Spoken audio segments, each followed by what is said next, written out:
Let's compare the two Lego logo sets. Here at the top, we have the Lego Star Wars logo set 75407, 700 pieces, 0 minifigures. May 1st, 2025 debut for $60. On the bottom here, we have the Lego Marvel logo set number 76313, 931 pieces, $100. Debut January 1st, 2025. It includes 5 minifigures, 4 of which are exclusive. And I got a tape measure, so we're going to measure these sets, compare them, and I'll let you know which one I like more. Let's take a quick look at the play features of the Marvel set before we move on to the Star Wars set, and then we'll put them side by side and show you the size comparison and all. So on the top here, there's 2 buttons, as you can see.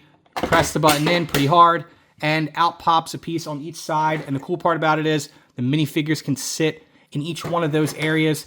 This happens on both sides. And then also, if you spin the set around, there's another feature here where you just kind of press this in a little bit there, guide that back, and boom, another area pops out there, and that is where the Iron Man minifigure will go. Now, if you're interested, I have a full set review on my page for this, so if you're interested, I go over everything in more detail.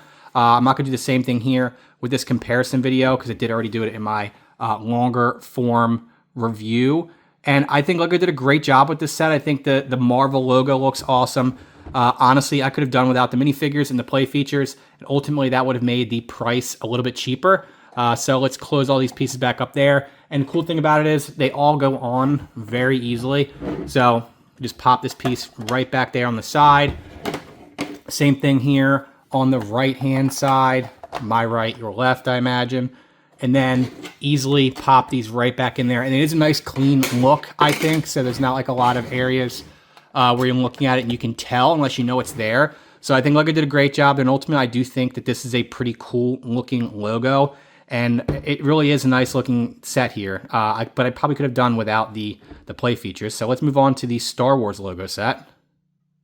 Now a quick look at the Star Wars logo set, and again, I think just like the Marvel one, I think Lego did a great job here.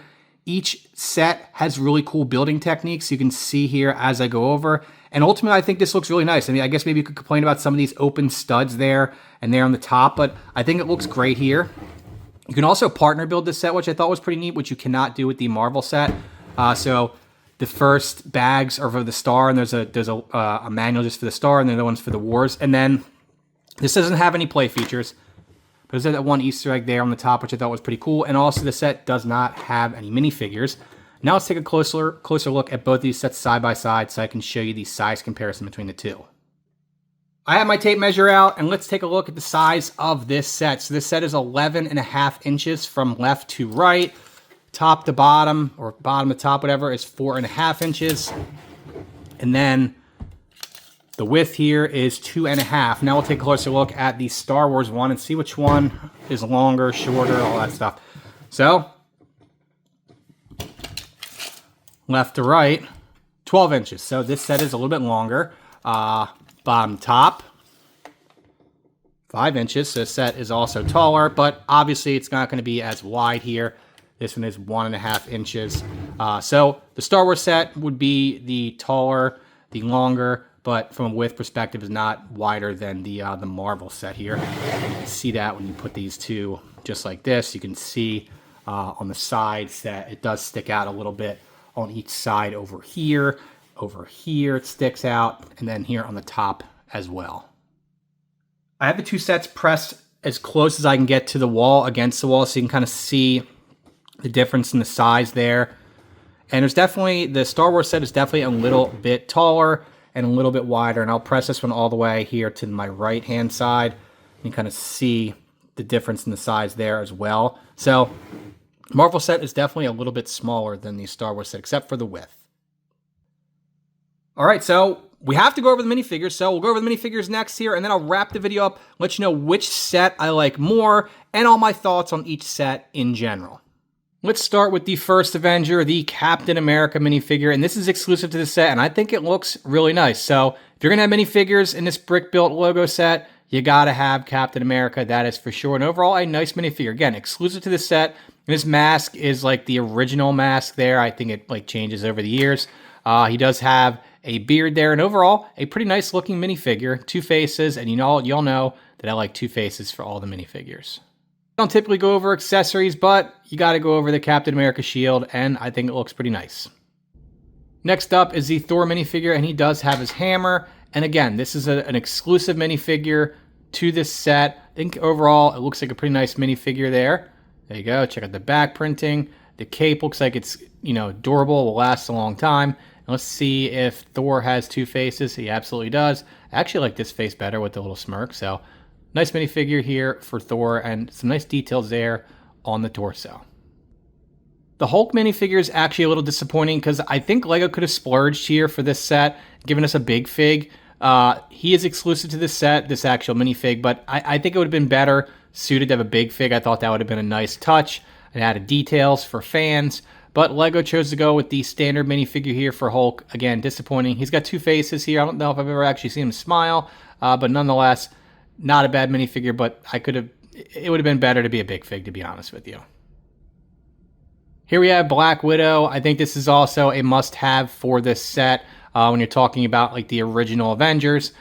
She is not exclusive to the set. She's the only figure that's not exclusive to the set. I like the hairpiece, and it looks really nice. Let's see if she has two faces. She absolutely does. I think I'm going to turn it to the the angry face here. Not a bad minifigure, but unfortunately it's not exclusive. It's available in two different LEGO Marvel sets. My favorite Marvel character, Iron Man. And this is an awesome minifigure. I like the torso printing, leg, got there on the foot, and it's exclusive to this set. I think the helmet looks great on this one. Overall, a nice figure here. Let's see if he has two faces here. I think that face is actually really awesome. And he does. So, nice minifigure here, and it's exclusive to the set. I did actually do some research here, and this figure runs for like $20 to $30 right now just by itself. So that's pretty impressive.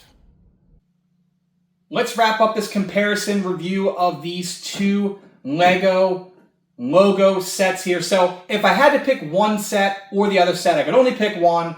I'm absolutely going with the LEGO Star Wars logo set. Now, between the two sets, this is $60, this is $100. I would have liked to seen the Marvel set have no play features and no minifigures. Get the piece count down, similar to like the Star Wars one, maybe in that 700 range. That way this set could also be around $60. It felt like to me that all the extra play features and the minifigures just jacked that price up a little bit. I wasn't sold on the $100 price tag when I was originally trying to find a set. So luckily I found it on Mercari for significantly cheaper. I think I paid like $70 for the set, or $65 total after shipping. No taxes here in Delaware, luckily. But after building the set and reviewing the set, I do honestly think that a $100 price tag, maybe $90, is fair. 4 of the 5 minifigures in the LEGO Marvel set are exclusive. The Black Widow minifigure is also in another set, but all the other ones are exclusive to the set, so those minifigures could go up in value over the years, especially the Iron Man one. A lot of folks were upset that the Star Wars logo didn't get a minifigure or any minifigures. George Lucas minifigure would have been nice, a lot of people said, but I like it just the way it is. I think $60 is a great price point. I think it's going to look great on display with my LEGO Star Wars collection for many years to come. I just think that they should do the same thing with the Marvel one, but if this were to have minifigures, I think it should have a George Lucas minifigure, absolutely. And then with the Marvel set, we'll go back to that real quick. I think it would have been nice to have a Loki minifigure, and I would have liked to see the Hulk be a big fig. Those are the two things that I would have added to this set at that same price point of $100. So in the end, I think both sets are really nice. I think you can especially get the Star Wars set at $60 and feel like you got fair value for your money. I also think you can feel like you got fair value for your money at $100 with the LEGO Marvel Brick Build set. So thank you all for watching. I also am on Instagram at Big Zaxel, so feel free to follow me over there. I post short form content, pictures, LEGO deals, all that stuff. And I did a nice comparison in picture format of these two sets, which I think you will enjoy. So definitely check that out. Thank you all for watching. Let me know what you think about these two sets. Which one would you choose if you could only pick one set? Or do you like my comparison? Would you like to have added minifigures with a higher price tag for the Star Wars set? Would you want to add minifigures to this one, maybe increase the price or do some? Let me know what you think in the comment section. I'm always open to criticism and feedback as long as it's done in a positive way without insulting folks in the comment section. So thank you all for watching. Slap that subscribe button if you enjoyed this video. I'm looking forward to seeing you in the next video.